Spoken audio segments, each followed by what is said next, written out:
Hello to all my physics pals. Paul Lake here with another physics problem solved.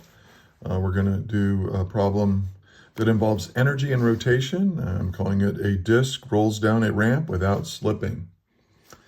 And these are the concepts we're going to use to solve this problem. Mechanical energy, which I use capital E for.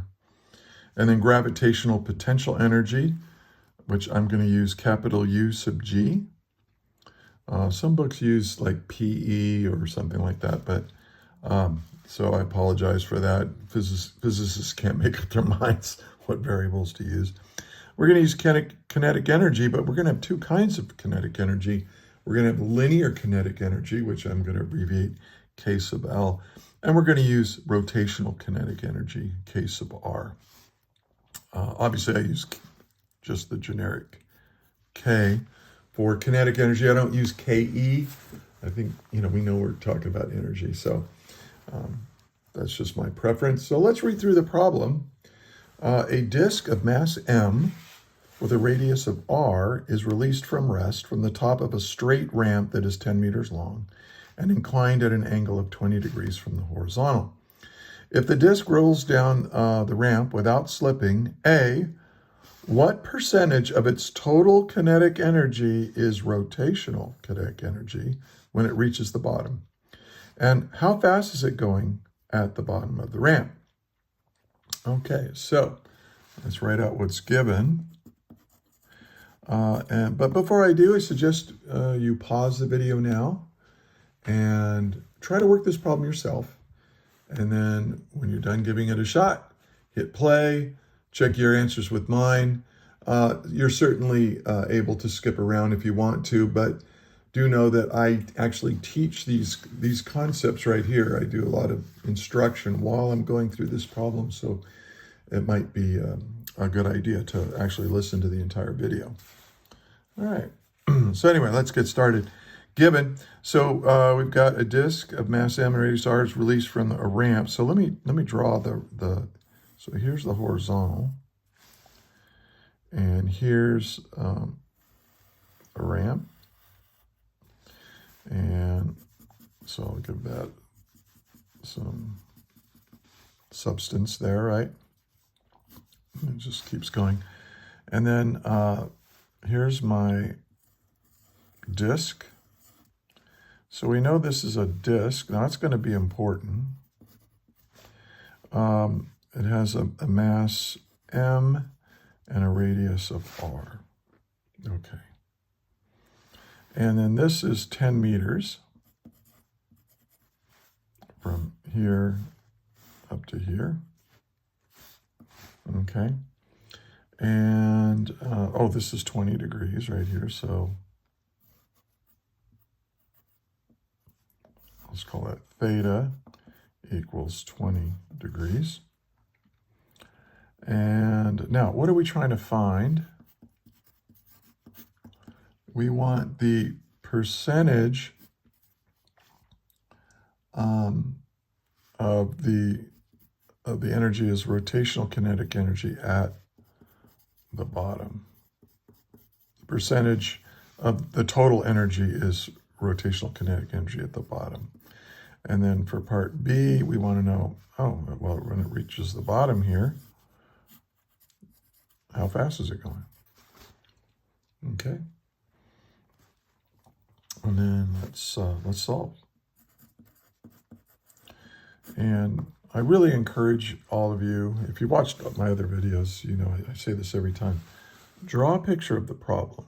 Visualize what's going on. Write down what's given in terms of the variables we use. I probably should practice that. Well, I'll just call this delta x equals 10 meters as we go down, like that. And then write down what we're trying to find, and then you can solve it. All right. So let's get started on the solution. Okay, so we want the percentage of kinetic energy as rotational kinetic energy. So to get that, what we want is the rotational kinetic energy divided by the total kinetic energy. Now, when it's at the bottom here, it has two kinds of kinetic energy, right? It's got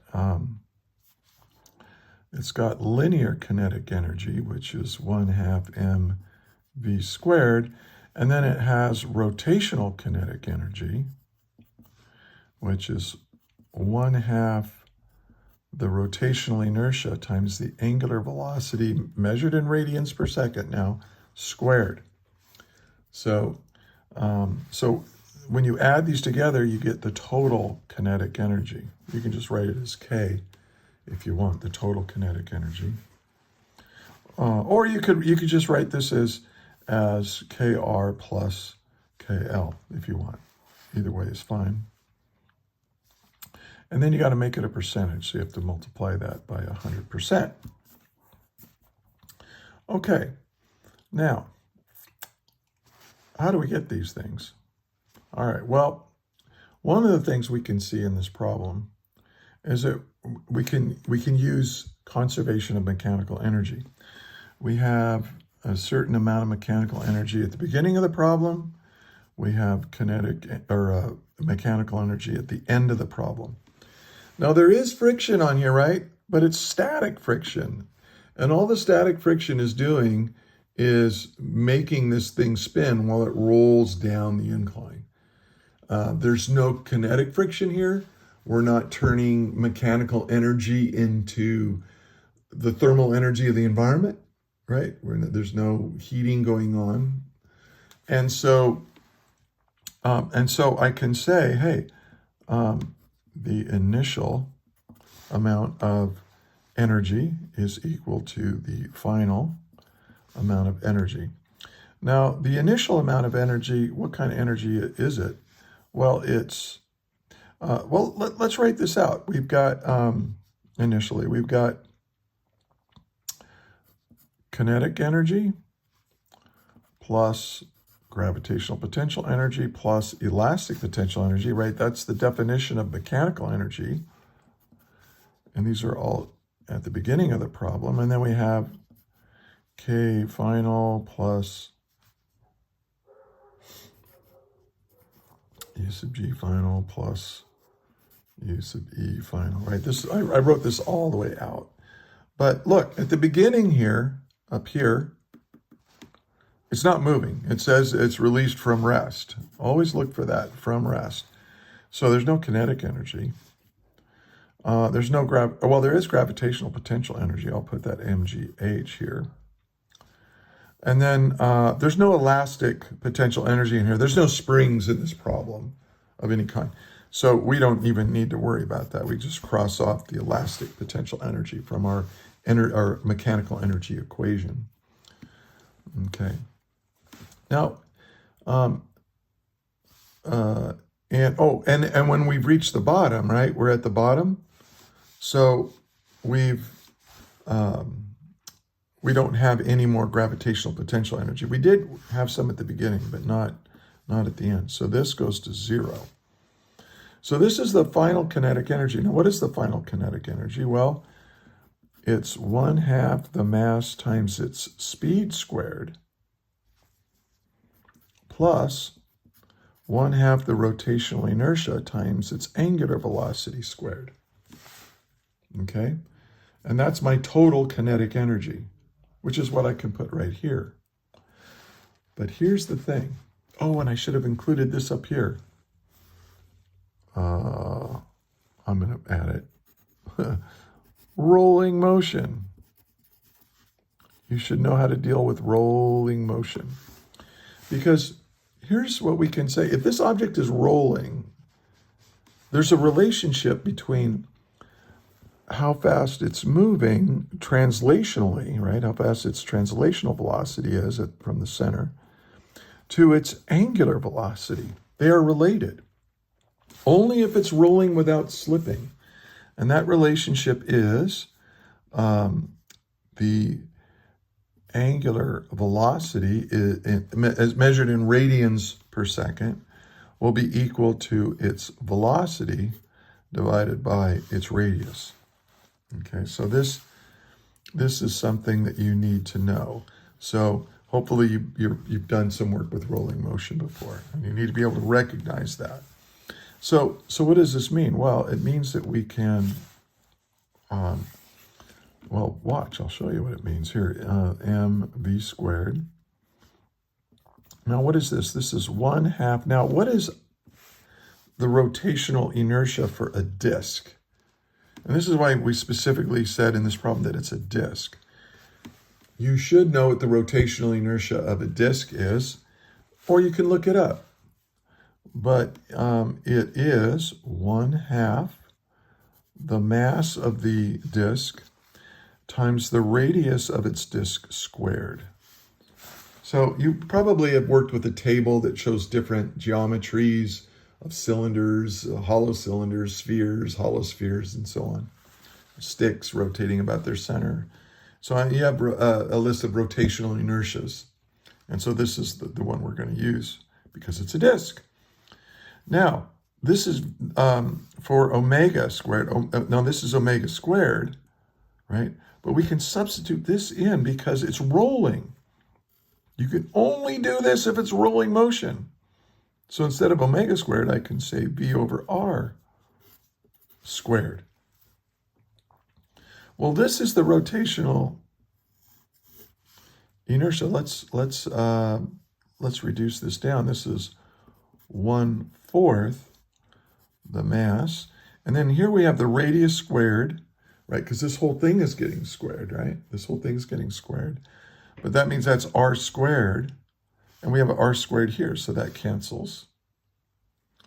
And we have v squared. This is the equation for my rotational kinetic energy. Now, I can combine these two.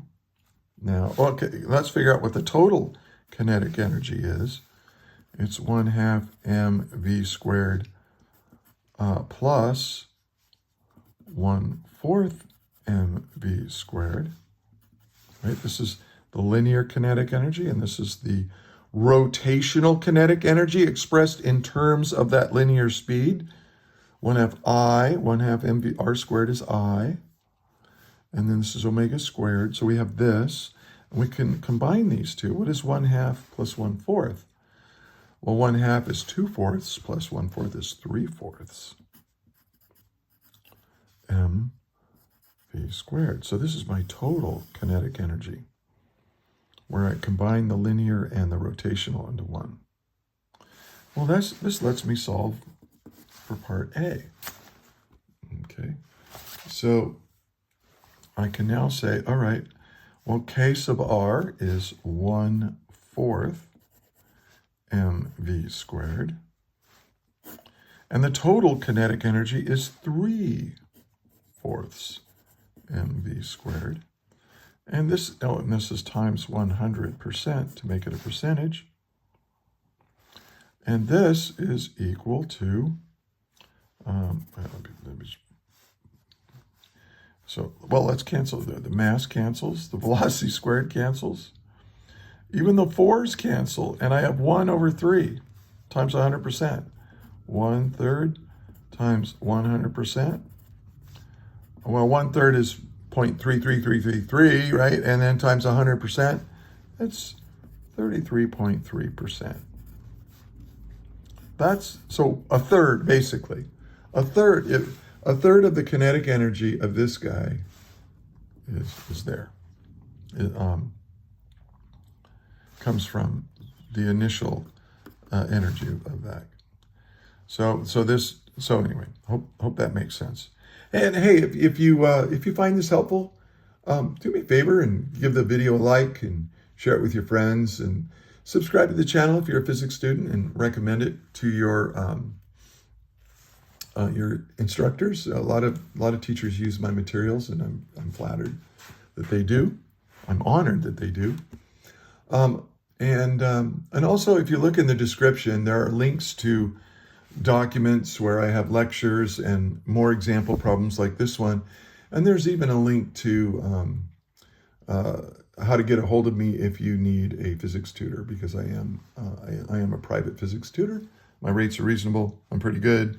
So anyway, check out the description. And by the way, if you think I made a mistake or if you think there's an improvement I can make, leave those in the leave a comment. I reply to every comment, so that's cool. Oh, if you do something, make a comment, put a timestamp in there so I know where to look if I made a mistake or if there's something going on there that I should fix. All right. Now we want to know, how fast is it going at the bottom of the ramp? Well, we can say that E initial equals E final. Well, we can say that's mgh equals, well, it's all kinetic energy. And we said that this is all the kinetic energy, like all the kinetic energy is expressed by 3/4 mv squared. And so that's pretty nice because, again, the mass cancels. And yeah, so let's solve for v. So I'm going to multiply by 4. So I have 4gh on the top. And then divide by 3. And it's v squared over here, so I have to take the square root. And now I can plug in my values. Although there is a problem here, isn't there? All right. It's 4 times g, which I'll use 9.81. We use meters per second squared. Sometimes I use newtons per kilogram, but in this case, meters per second squared is just fine. And then h, well, we don't know what h is, but we do know that from here to here is 10 meters, and this is 20 degrees, so h is right here. It's the opposite leg of a right triangle. So how do we find the opposite leg of a right triangle in terms of this opposite angle and this hypotenuse? Well, use sine, right? Sine theta equals the opposite over the hypotenuse. Multiply both sides by the hypotenuse, and you have the opposite leg. And that's going to, so h is going to be 10 meters times the sine of 20 degrees, right? That's going to be my height. And then I have to divide all this by 3. So let's plug those values into our calculator. So I've got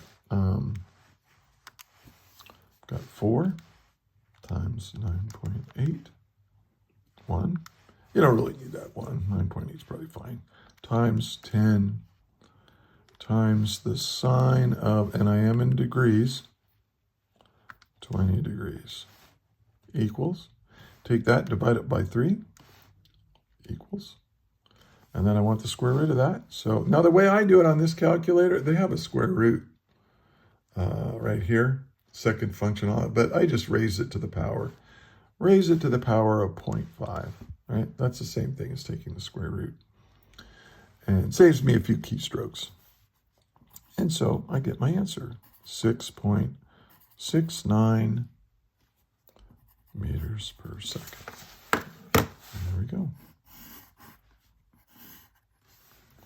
So this is kind of cool. So if you roll this disc down, it's going to go a little slower than you might think. Like if you just go, mgh equals 1/2 mv squared, and you solve for v, you're going to get an answer that's too big. Because some of the kinetic energy went into the rotational kinetic energy of this extended body, in this case a disk. So you have to be really careful when you're dealing with kinetic energy if it's an extended body that rotates, because now you've got energy, kinetic energy in two places, and it's translational motion and it's rotational motion, so you got to account for it. Anyway, hey, if you made it this far in the video, I want to thank you so much for watching, and I hope to see you in the next one. And until then, may the net force be with you always. That is all.